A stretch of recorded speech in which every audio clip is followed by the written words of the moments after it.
Au Cameroun, c'est avec beaucoup de joie et d'espoir que les populations ont accueilli le tout premier centre national des urgences de Yaoundé. Et pour cause, ce centre propose une innovation de taille. Dans un pays où il n'existe pas d'assurance maladie universelle, l'argent est très souvent réclamé aux patients avant tout soin. Eh bien, ici, c'est le contraire. Le malade est pris en charge et l'argent ne lui est réclamé qu'après guérison. Le revers de la médaille, bien sûr, c'est que certains patients, une fois guéris, choisissent simplement d'oublier leur facture et du coup, le centre des urgences de Yaoundé fait déjà face à ses premiers soucis.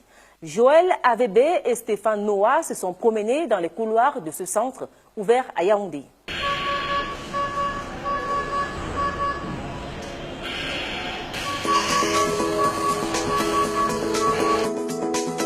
C'est à l'image des médecins de la série Urgence, diffusée sur les chaînes câblées, que le personnel s'attelle à s'occuper rapidement des patients.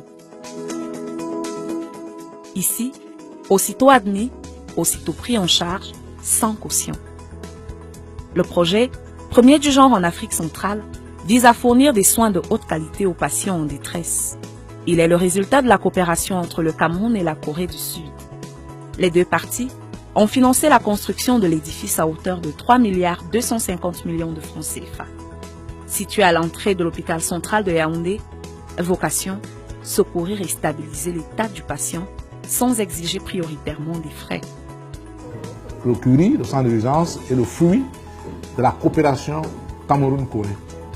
Nous sommes accompagnés par l'Université de Séoul et nous essayons d'adapter en fonction de l'environnement toutes les méthodes de gestion, d'administration des urgences qui se passent en Corée. Alors le post-paiement système, c'est un système qu'on est en train d'expérimenter.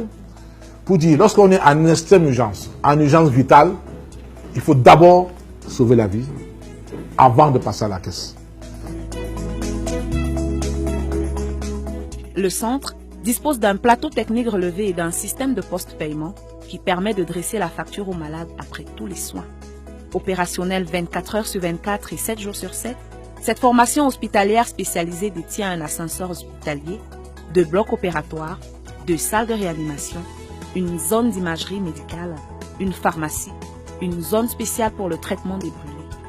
De tous grades confondus, les 265 employés sont déterminés à apporter une autre appréciation aux urgences.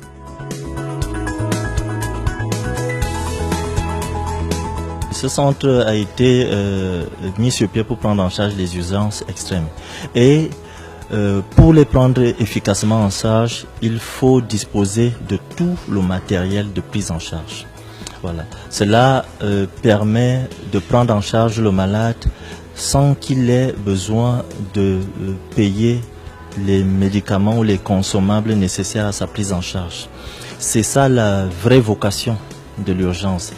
Dès qu'on commence à demander aux malades ou à ses accompagnants de trouver les outils de prise en charge, on s'expose à un problème de temps. Oui, en laissant passer du temps, on risque de voir la situation s'aggraver et de ne plus pouvoir récupérer le malade. Il existe donc à l'entrée du centre une équipe qui fait le tri des patients. Et cette équipe est très importante parce qu'elle trie en fonction de la sévérité. Les malades les plus sévères étant toujours prioritaires sur les moins sévères. Nous avons une équipe de médecins.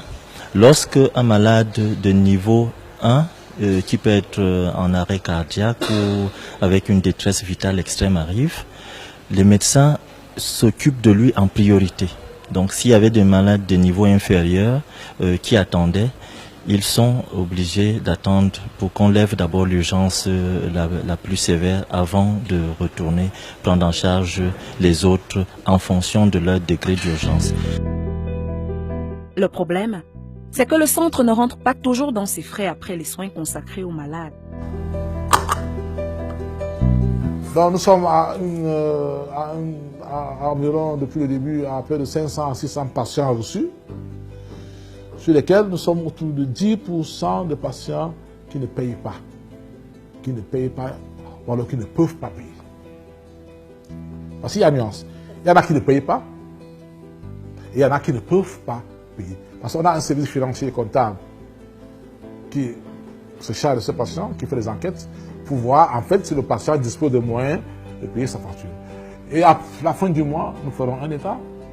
Nous allons rendre compte aux autorités administratives, à la hiérarchie. Nous ferons un plaidoyer pour voir comment ça va se passer si nous multiplions, si nous extrapolons ces pertes sur un an, comment ça va se passer pour que l'hôpital le couvre. Tenez, voici Aminata. Elle a été reçue ici en urgence il y a 1 mois. Le centre s'est occupé d'elle, mais sa facture jusqu'alors reste impayée pour des raisons que nous explique son époux. Je l'ai amenée ici aux environs de 2h30 pour qu'elle soit prise en charge. Puisque je craignais de ne pas pouvoir payer la facture, j'ai demandé qu'on l'opère d'abord, ensuite je payerai l'ordonnance. Après l'opération, je suis allé en ville prêter de l'argent. J'ai pu payer les médicaments. Nous sommes encore retenus ici pour les frais de l'opération. Pour le directeur du centre, recouvrer les frais des soins s'avère être un exercice encore plus complexe dans certains cas. Il faut une prise en charge globale. Qu'est-ce qu'on fait du patient, du bandit bastonné dans le quartier et qu'on transporte au centre d'urgence? Qui paye ses soins? Qui le prend en charge? Comment on le resocialise? Donc c'est un débat, qu'il faut ouvrir. Nous, jusqu'à présent, nous les recevons, nous les prenons en charge, sachant qu'ils ne pourront pas payer. Ça, c'est des pertes sèches qui sont bien connues. Et maintenant, le problème se pose. Après avoir soigné, il va où? Qu'à cela ne tienne, d'autres patients s'arriment parfaitement à la mesure de post-paiement. Le 13 juillet, j'ai été internée, j'ai été admise dans cette chambre. Et le médecin a fait un diagnostic, il a dit que c'est une hernie. J'ai été prise en charge dès la nuit où je suis arrivée, on m'a fait des examens. Ensuite, le lendemain, on m'a préparé pour le bloc. Et ce n'est qu'aujourd'hui, en voulant partir, qu'on m'a donné la facture. Donc je n'ai pas su combien coûtaient les soins jusqu'à ce que je parte. On s'est d'abord occupé de moi. Et quand bien même il manquait des produits, on me les fournissait avant que je ne réalise que je ne les avais pas, parce que l'assurance aussi m'avait fait un bon de prise en charge pour certains médicaments. Mais les pharmacies n'ont pas tout. Donc il y a des médicaments que la pharmacie n'a pas pu donner. Donc l'hôpital me les a fournis. À l'extérieur du centre, l'innovation, la deuxième du genre en Afrique subsaharienne, est appréciée, mais laisse quand même perplexe. Je trouve que l'initiative a été bien prise en compte. Mais cependant, vu même le contexte africain, vu même la situation, parce que j'ai eu une amie qui à l'hôpital central avait fait un accident et le pied devait être amputé. Donc le médecin nous a demandé 1 million de francs, ce qu'on n'avait pas. Il fallait qu'on parte au quartier, rafistoler par-ci, par-là. Donc si le centre des urgences nous dit que véritablement on peut prendre en charge ces malades-là sans toutefois nous tracasser d'aller chercher l'argent partout, moi je trouve toujours que c'est une bonne initiative. Mais là je me pose quand même une question. Une fois donc qu'ils ont pris en charge ce malade, comment est-ce qu'ils font pour faire les recouvrements? L'hôpital du genre ne peut pas fonctionner au Cameroun. Vous-même, vous le savez. Nous sommes de bons malhonnêtes. Comment vous pouvez soigner quelqu'un, il part chez lui pour chercher l'argent? Et vous croyez qu'il va revenir pour payer? Si la question sur la pérennité de cette initiative se pose, c'est parce que la problématique sur l'assurance maladie est toujours d'actualité. Pour ce qui est de l'assurance en Afrique et particulièrement le cas de l'assurance maladie, je voudrais relever le fait ici que les Africains sont exposés naturellement de par notre environnement à des maladies. Le coût de l'assurance est élevé en Afrique, c'est pourquoi les compagnies décident de regrouper les assurés en groupe de 10 personnes. Cela vous permet d'avoir une couverture d'assurance maladie à un plafond élevé pour une petite souscription d'assurance. La maladie dont les assureurs souffrent, c'est que nous avons peu communiqué depuis que nous sommes implantés en Afrique.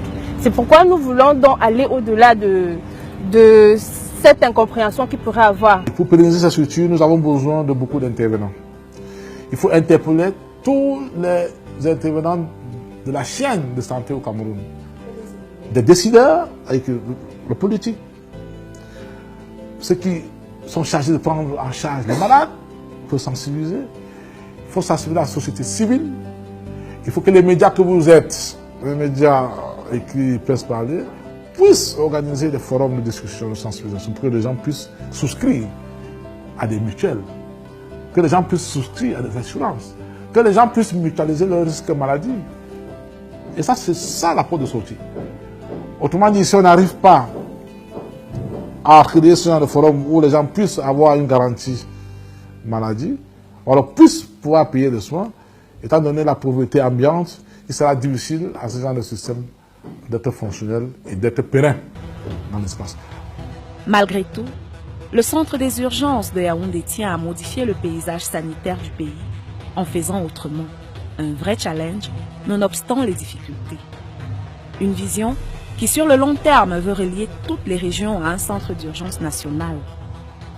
Étant donné que l'urgence ne vous attend pas, l'urgence ne vous prévient pas, si on continue dans l'ancienne application des méthodes, le Cameroun va perdre beaucoup de malades dans le service d'urgence. Je pense que nos partenaires coréens vont nous accompagner dans la réflexion, ils vont nous accompagner dans la structure que nous dirigeons, sur le plan équipement, sur le plan ressources humaines. J'espère que d'ici quelques mois, nous trouverons l'équilibre, nous trouverons la formule qu'il faut pour que les Camerounais puissent bénéficier des soins de qualité au service des urgences. En attendant que les Camerounais souscrivent une assurance maladie, le centre des urgences de Yaoundé se veut déterminé à réduire le taux de mortalité aux urgences qui s'élève à 40%.